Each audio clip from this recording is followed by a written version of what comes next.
कैसे दोस्ती के आड़ में चीन चालबाजी करके अपने सबमरीन्स हिंद महासागर में दाखिल कर रहा है और कैसे भारत ने रातों रात बंकर उड़ाकर दुश्मन को मुंह तोड़ जवाब दिया, जानेंगे आज की इस एक वीडियो में। सो वीडियो पूरी जरूर देखें। और हाँ, अभी तक आपने चैनल को सब्सक्राइब नहीं किया तो जल्दी से चैनल को सब्सक्राइब भी कर दीजिए ताकि डिप्लोमेटिक और डिफेंस जगत की ताज़ा खबरें आपको मिलती रहे। तो चलिए वीडियो की शुरुआत करते हैं। सबसे पहले बात करते हैं चाइना की, जो दोस्ती के आड़ में दुश्मनी निभाना नहीं भूल रहा। आप सभी जानते हैं कि फिलहाल ट्रम्प टैरिफ की वजह से भारत और चीन काफी नजदीक आ रहे।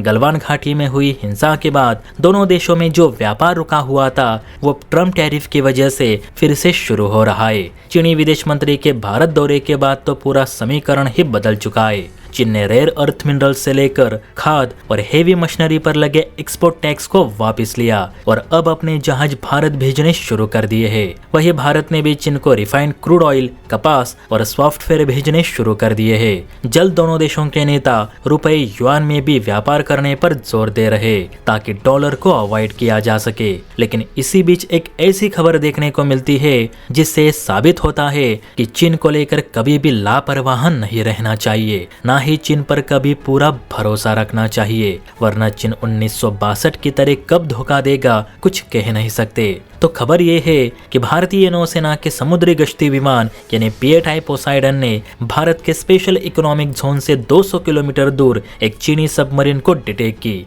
भारतीय नौसेना के अनुसार ये चीनी पनडुब्बी मालदीव और भारत के समुद्री इलाके के बीच गश्त लगा रही थी। प्लस इसने ना तो कोई कोऑर्डिनेट्स भेजे ना ही कोई पूर्व सूचना दी, जो समुद्री नियमों के खिलाफ है, क्योंकि किसी देश के नौसेना के जहाज किसी देश के समुद्री इलाके में प्रवेश करना चाहते हो तो उसे सामने वाले देश की नेवी को आगाह करना पड़ता है, वरना ऐसे जहाजों को एनिमी शिप्स के तौर पर देखा जाता है। हालांकि जब भारतीय नौसेना के टोही विमानों ने इसे वापस जाने को कहा तभी चीनी सबमरीन अचानक से गहरे समंदर में गायब हुई। हो सकता है कि वापस साउथ चाइना सी की ओर भाग गई हो, लेकिन ये रहस्य अभी भी नहीं सुलझा कि चाइनीज सबमरीन भारत और मालदीव के बीच क्या कर रही थी। क्या ये मालदीव जा रही थी या भारत की जासूसी कर रही थी, इसे नेवी भी समझ नहीं पाई। यही कारण है कि हम चाइना से नजदीकियां तो बढ़ा रहे, व्यापार भी कर रहे, लेकिन हमें चीन को लेकर सतर्क रहना भी काफी जरूरी है, क्योंकि चीन युद्ध के बजाय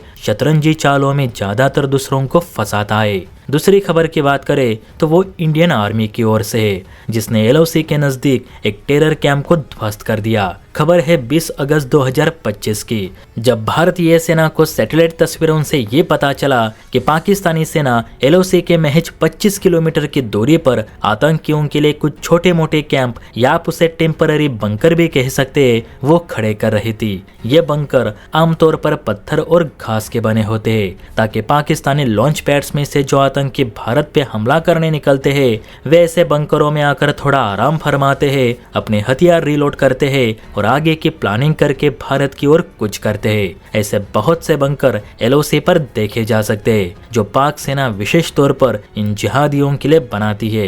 लेकिन ऑपरेशन सिंदूर के बाद भारत ने अपनी पॉलिसी में बदलाव करते हुए ये कहा था कि एलओसी के पास जो भी चीज हमें संदिग्ध प्रतीत होगी उस पर एक्शन जरूर ली जाएगी, फिर चाहे वो इंसान हो या ऐसे बंकर, इन्हें बख्शा नहीं जाएगा। तो खबर के मुताबिक सेना ने सैटेलाइट इमेजेस के आधार पर इन बंकरों की पुष्टि की और फिर अपनी एक यूनिट भेजकर सेफ डिस्टेंस से हेवी मोटार शेल्स दागकर उन्हें उड़ा दिया गया। इन बंकरों में कोई भी मारे जाने की पुष्टि नहीं हुई क्योंकि ये खाली थे, लेकिन सेना ने उनके स्ट्रक्चर को डैमेज कर दिया है ताकि इनका फिर इस्तेमाल ना हो सके और अब ये बंकर्स सेना के निगरानी में भी रहेंगे। देखिए, भारत पाकिस्तान में युद्ध होकर अभी सिर्फ 3 महीने ही हुए हैं और पाकिस्तान ने फिर से बंकर खड़े करने शुरू भी कर दिए, जबकि पाकिस्तान में मंदी अपने चरम पर है। क्या आपको लगता है कि पाकिस्तान कभी सुधरेगा? इस पर आपकी क्या राय है नीचे कमेंट करके बता सकते हैं। और हाँ, वीडियो अच्छी लगी हो तो बेल आइकन प्रेस करके चैनल को लाइक एंड सब्सक्राइब जरूर करें। जय हिंद।